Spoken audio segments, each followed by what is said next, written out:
Karen laid spikes to stop speeders. Then a fire truck hit them during a real emergency. They say you can't fix stupid. But this wasn't just ignorance, it was ego with a badge and a bright yellow vest. I'm Lieutenant Evan McAllister, Station 42. Been in the fire service 18 years. I've kicked down doors, pulled kids out of smoke, and dragged screaming dogs from floods. But nothing, and I mean nothing, prepared me for the day. A fake HOA nearly cost a child her life because they decided they were the law. It started like any other Wednesday. We got the call at 2:13 p.m. Structure fire. Residential possible child trapped. Units respond. Adrenaline kicks in fast. We hit the sirens, tore out of the bay, and turned onto Whispering Pines Drive.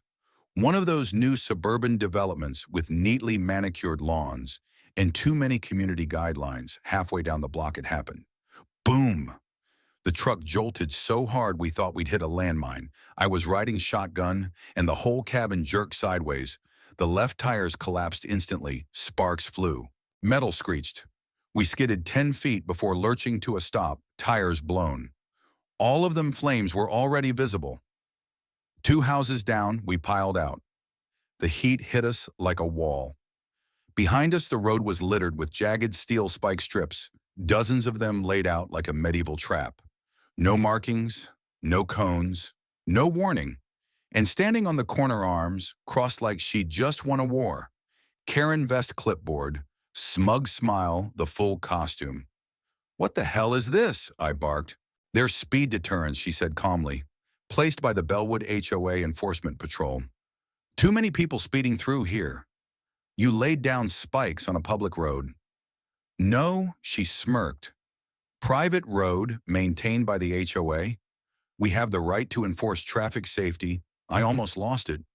There's a fire. A kid is inside that house." She looked past me toward the rising smoke. "Well, maybe you shouldn't have been speeding." That was it.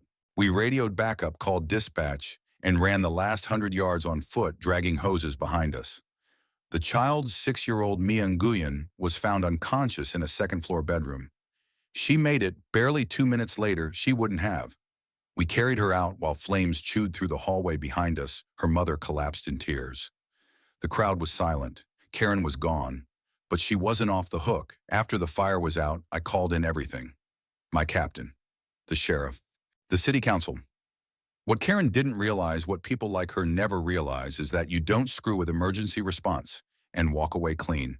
Turns out there was no Bellwood HOA Enforcement Patrol.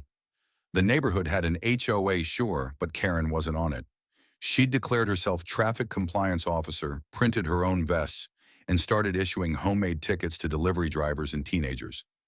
The spike strips bought online from a vehicle security outlet, industrial grade, illegal to use on public roads, and worse, she'd emailed residents not to call the city about her enforcement tactics, claiming the town had signed off. They hadn't. Her email signature was fake, so was her authority. A neighbor, Mr. Carlson, came forward with photos of Karen laying the spikes the day before, smiling for her husband's phone like it was a photo op. Another neighbor showed texts where Karen bragged, "Let's see those Amazon vans fly now." They didn't fly, and neither did the fire truck. We filed a full incident report. The sheriff's office launched an investigation. Charges came in fast: reckless endangerment, obstruction of emergency response, impersonation of a public official, and unauthorized modification of roadway infrastructure. When the local news aired the footage, fire trucks stopped, child carried out on oxygen, spike strips in frame. Public reaction was brutal. The Bellwood HOA disavowed Karen immediately, posted a formal apology on their website. Her husband filed for divorce within the month. Parents launched a petition to bar her from any neighborhood committee. The school district banned her from campus grounds. And me, I stood before the town council and told them everything. She didn't just slow us down, she could have killed a child. Karen never apologized in court. She claimed she was only doing what the government failed to do. She even said, "I should have had better tires." The judge wasn't impressed. She was sentenced to 18 months of supervised probation, 200 hours of community service, and mandatory mental health evaluations.